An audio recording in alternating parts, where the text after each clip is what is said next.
వెంకటేశాయ ధర్మ రక్షణ కోసం సనాతన ధర్మ పరిరక్షణ కోసం రాయల్ పీపుల్స్ ఫ్రంట్ మరియు తిరుక్షేత్ర పరిరక్షణ సమితి వారు గత వారం రోజులుగా తిరుమల తిరుపతి క్షేత్రంలో ఈ ముంతాజ్ అనే పేరుతో నిర్మిస్తున్నటువంటి నిర్మాణాల్ని అడ్డుకోవడం జరుగుతుంది.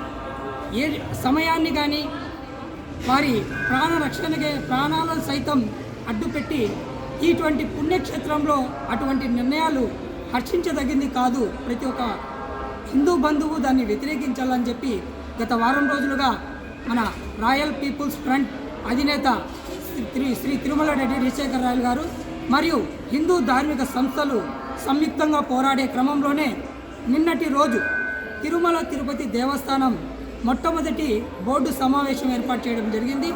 ఆ క్రమంలోనే వారు తీసుకున్నటువంటి ప్రతి ఒక్క నిర్ణయం ప్రతి హిందువుకి హర్షించదగ్గ విషయం.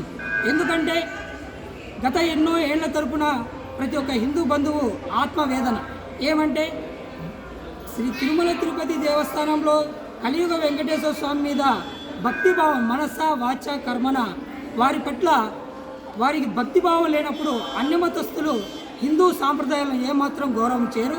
అటువంటి వ్యక్తులు ఎవరైతే ఉన్నారో ముఖ్యంగా అన్యమతస్థుల్ని ఇతర ప్రాంతాలకు తరలించి వారికి బదిలీ చేస్తే మేము కూడా దాన్ని సంతోషించే దగ్గర విషయమే. మొన్నటి ఈరోజు కూడా పాప వినాశనం కొంతమంది అన్యమత ప్రచారం చేస్తూ విజిలెన్స్ అధికారులకు కూడా దొరికినారు. వారిపైన కూడా ఎవరైతే ఇప్పుడు చైర్మన్ గారు ఉన్నారో ఈఓ గారు ఉన్నారో వారిపైన కూడా కఠిన చర్యలు తీసుకుంటున్నారు.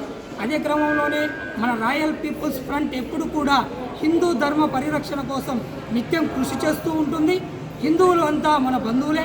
వారి సమస్య అంటే అది శ్రీకృష్ణదేవరాయల స్ఫూర్తితో రాయల్ పీపుల్స్ ఫ్రంట్ ఎప్పుడు ముందుంటుంది.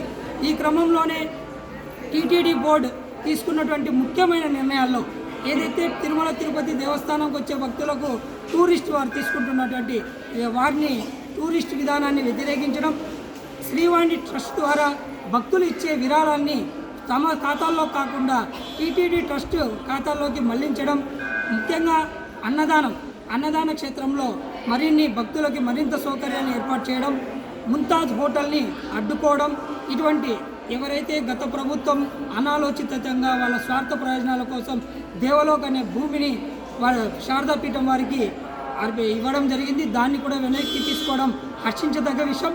ఇదే విధంగా దేశవ్యాప్తంగా ఎన్నో దేవాలయాల్లో భక్తులపైన దాడులు కూడా జరుగుతున్నాయి. సనాతన ధర్మ పరిరక్షణ కోసం ఒక హిందువులకంటూ ఒక వక్ఫ్ బోర్డు మాదిరిగా ఒక సనాతన ధర్మ బోర్డు కూడా ఏర్పాటు చేసి హిందూ బంధువుల మనోభావాలను హిందువుల అభిప్రాయాలను గౌరవిస్తూ కూటమి ప్రభుత్వం ఏదైతే కేంద్ర రాష్ట్ర ప్రభుత్వాలు ఉమ్మడిగా ఆలోచన చేసి హిందువులకంటూ ఒక ధర్మ పరిరక్షణ బోర్డు ఏర్పాటు చేయాలని మేము రాయల్ పీపుల్స్ ఫ్రంట్ మరియు ధర్మ పరిరక్షణ సమితి మరియు ధార్మిక సంస్థల అందరి తరపున తెలియజేసుకుంటున్నాం. ఓం నమో ఖాద్రి లక్ష్మీ నరసింహాయ, ఓం నమో వెంకటేశాయ, జై శ్రీరామ్, జై జై శ్రీరామ్.